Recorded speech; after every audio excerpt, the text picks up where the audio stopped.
जय भीम। आप सबका मंगल हो। भगवान बुद्ध की अनुकंपा आप सबके परिवार पे बनी रहे।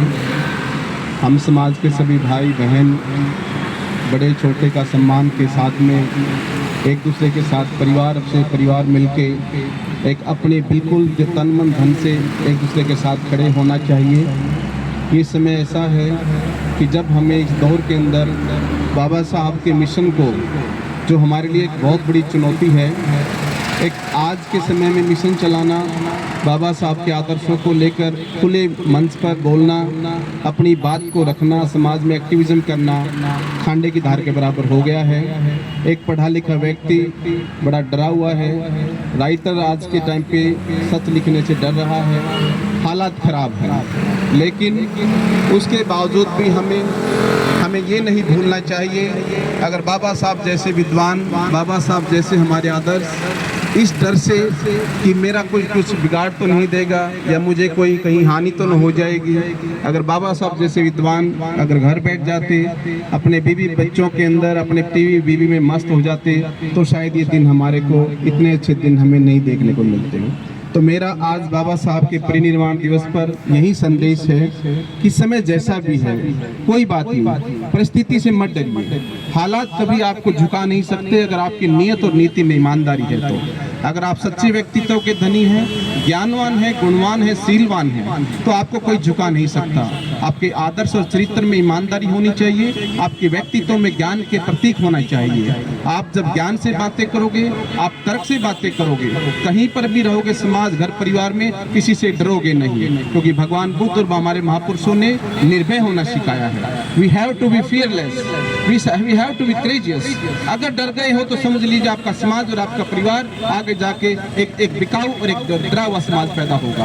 आपको डरना नहीं है। मैं जानता हूँ परिस्थितियाँ खराब हैं, मैं जानता हूँ कि मेरा व्यक्ति, मेरा समाज, मेरा आज का अधिकारी भी कहीं न कहीं भयभीत है। मुझे पता है आज की परिस्थितियों में उसको काम करना, बाहर जाना, मिशन चलाना, बाबा साहब अपने बच्चों को उच्च शिक्षा देना बहुत मुश्किल है, लेकिन कोई बात नहीं।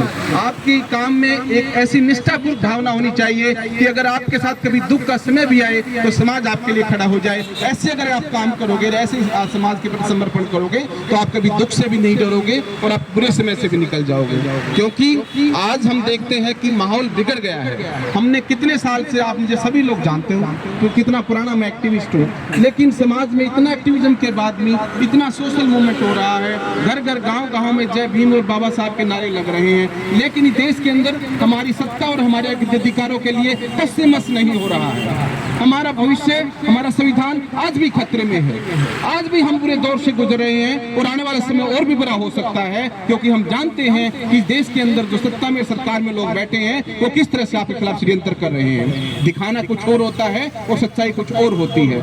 इन बातों का आकलन एक बुद्धिजीवी व्यक्ति, एक पढ़ा लिखा व्यक्ति या जो संविधान को जानता है या उसने उच्च शिक्षा प्राप्त की है या संघर्ष किया है, वो व्यक्ति जानता है कि आज का समय आने वाले व्यक्ति के लिए, एक दलित समाज से या कहीं भी जो अनटचेबल है, जो गरीब है, उसके लिए चुनौतीपूर्ण समय यहाँ पे आने वाला समय है। लेकिन सवाल ये उठता है, सब कुछ तो विपरीत है, ऐसे हालात हैं, आपके लीडर्स नहीं है देश में आपकी सत्ता बचाने के लिए, आपके एक्टिविस्ट नहीं है बचे हैं, आपके नेता नहीं बचे हैं या आपके प्रमुख नहीं बचे हैं, तो उसका मतलब क्या हम घर में बैठ जाएंगे? हम घर में घर किसी नहीं बैठ सकते। हमें घर में नहीं बैठना है। हमें दिन रात जितना हो सके, जितना आपके पास, जितना भी आपका प्रयास कर सकते हैं, अपनी सीमाओं में रह के, मैं जानता हूँ हर एक की सीमाएं हैं, तन मन धन से अपने आप को बाबा साहब के लिए सच्चाई से समर्पण कीजिए। यही बाबा साहब का मिशन है और यही बाबा साहब के लिए सच्ची श्रद्धांजलि है। बोले जय भीम।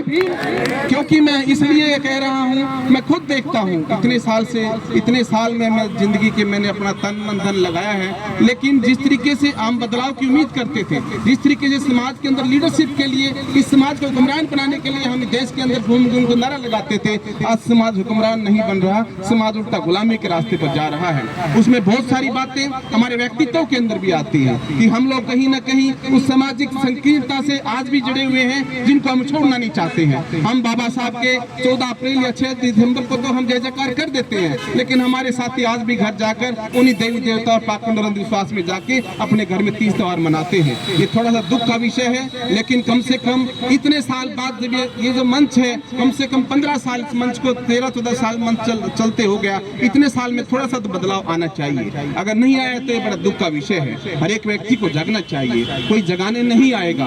ऐसे ही समाज में बैठेंगे, भाईचारा बनाएंगे, एक दूसरे को सुनेंगे, एक दूसरे से कुछ सीखेंगे तो हमारे अंदर जागृति पैदा होगी। और नहीं तो भगवान बुद्ध और बाबा साहब को घर में जब जिस दिन स्थापित कर लोगे ईमानदारी से, देवी देवता कर्म कांड पाखंड भगवानवाद से बाहर निकल जाएगा। ये मेरा दावा है, क्योंकि मैंने 15 साल 20 साल से ना होली दिवाली तीज त्योहार कोई देवी देवता पाखंड प्रचोदन मैंने नहीं किया है, लेकिन आपके सामने अच्छे पद पर हूँ। बाबा साहब के आशीर्वाद से, भगवान बुद्ध के अनुकंप कल्पना से मैं हरियाणा प्रदेश डॉक्टर्स का प्रधान हूँ। मेरे बेटे भी विदेशों में पढ़ रहा है। आपके सामने एक्टिविज्म करता हूँ, खुल के काम करता हूँ। ये बड़ाई की बात नहीं है, इसलिए मत सोचना कि मैं अपनी प्रशंसा कर रहा हूँ। मैं इसलिए बता रहा हूँ कि जब मैं 20 साल से पाखंडवाद अंधविश्वास देवी देवताओं से मुक्त होकर आज समाज के अंदर आपके सामने एक समाज को चलाने के लिए एक समाज का एक प्रतीक हूँ, तो फिर आप लोग भी सभी बन सकते हैं, कोई भी आदमी बन सकता है। अपने अंदर से डर निकालना होता है। You have to be fearless, और फियरलेस का एक ही तरीका है। 3 चीज भगवान बुद्ध ने बताई है जो आपके जीवन में दुख का कारण है। दुख का कारण मेन है अज्ञानता, कि आप इग्नोरेंस में कोई भी कर्म करते हैं, वो इग्नोरेंस आपकी बेस है जो आपका दुख का कारण बनती है। दूसरा कारण है आपके अंदर अटैचमेंट, मोह का फैक्टर होता है, सबका होता है, जायज सी बात है। और चौथा कारण है कर्माद। हम जैसे जैसे कर्म करते हैं वैसे वैसे हमारी दिनचर्या वैसे वैसे हमारे डर में या भय भी में रहती है। हम ऐसे कर्म ही ना करें जिससे हमारे को डर लगे, हम ऐसे काम ही ना करें जिससे हम डरे। हम ना चोरी, झूठ, तूफान, व्यभिचार, दारू, नशीब, ये सब कोई भी ऐसा कर्म ना करें। हम झूठ क्यों बोले, हम अच्छा काम करें, विद्वान बने, ज्ञानवान बने, प्रज्ञावान बने, सीलवान बने, हम दयावान बने, तो हमारी प्रतिष्ठा अपने आप बढ़ जाएगी। ये गुण पैदा करने पड़ेंगे, कहने से नहीं आएगा। इस रास्ते पर चलना पड़ेगा। भगवान बुद्ध के धम्म को गहराई से जानना पड़ेगा, उसको अपने जीवन में अपने आप को आदर्श मूल्यों को स्थापित करना पड़ेगा। बाबा साहब के आदर्श को मानना पड़ेगा। बाबा साहब की जय करना जय नहीं होता।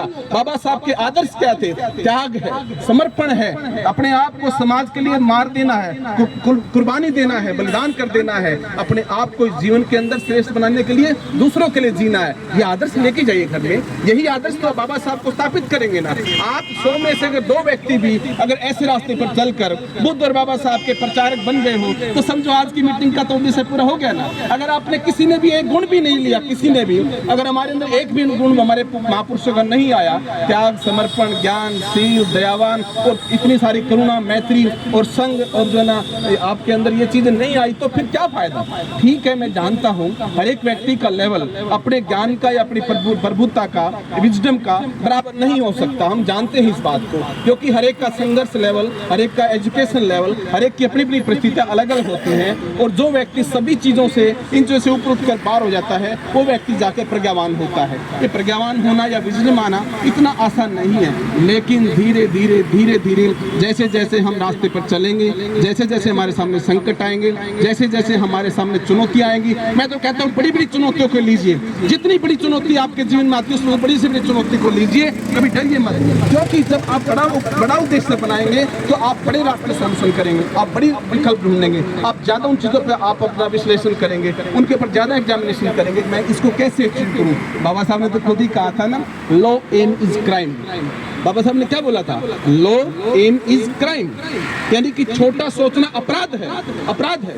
और इसलिए हमेशा कहा कि बड़ा सोचो, अपने आप के जीवन के अंदर उद्देश्य को बड़ा बनाइए, अपने मूल्यों को बड़ा बनाइए, अपने आदर्शों को बड़ा बनाइए, अपने चरित्र को महान बनाइए। आप देखिए जीवन में निखार आ जाएगा और समाज में भी आपकी प्रतिष्ठा आ जाएगी और घर परिवार में शांति आएगी और कभी कुछ डर नहीं रहेगा। निश्चिंत होके, बेचैन होके दुनिया में आराम से जीवन जियोगे, एक प्रबुद्ध लाइफ जियोगे। मुझे लगता है जीवन जीने का यही उद्देश्य है, यही हमारे आने का उद्देश्य है। अगर समाज में ऐसा कर जाए तो यही बाबा साहब को श्रद्धांजलि है। मैं ज़्यादा बोल सकता हूँ, मुझे ड्यूटी जाना है, ऑफिस में मेरे को अभी निकलना, गुड़गांव जाना दूर है। मैं आप सबका बहुत बहुत धन्यवाद करता हूँ, साधुवाद करता हूँ, आप सबका अभिनंदन करता हूँ। एक बार जोर से ना लगाओ, बाबा साहेब, बाबा साहेब, जय भीम, जय भीम, बाबा साहेब।